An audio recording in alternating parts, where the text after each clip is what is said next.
Diena yra puikia, oras buvo labai geras, nuotaika buvo labai gera. Įgula iš tikrųjų, visai įgulai su šitu laivu regata yra pirmoji Kuršių marių.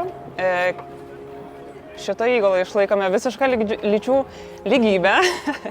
Tai yra dalyvauja 2 merginos ir 2 vaikinai.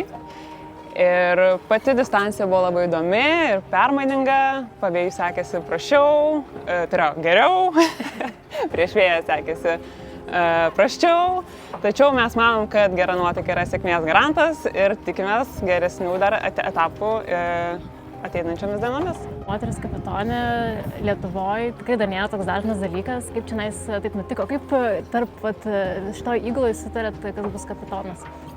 Na, čia buvo sprendimas toksai priimtas atsižvelgiant į įvairius Kuršių marių regatos taikomus formalumus. Todėl mes tokį sprendimą priėmėme, tačiau nesigilime kol kas. Tenka daug atsakomybės, tačiau su tokia įgula iš tikrųjų vyksta nemažai ir komandinio darbo.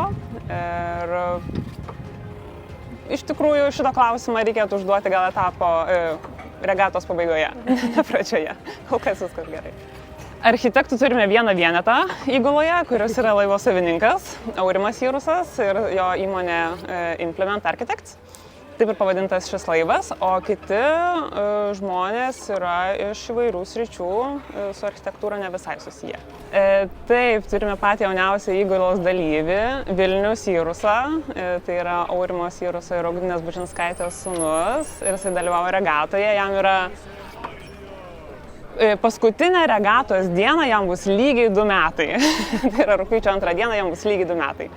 Ir jisai buriuoja, Vilnius buriuoja jau iš tikrųjų nuo 2, man atrodo, savo gyvenimo savaitės. Tai jam šitą regata ir paradas, man atrodo, labai patiko. Ir dar turime be tokio jauniausio dalyvio, dar ir turime augintinį. Nematau dabar aplinkui, bet dar yra šuo, mažytė miela. Irgi įgulos dalyvė.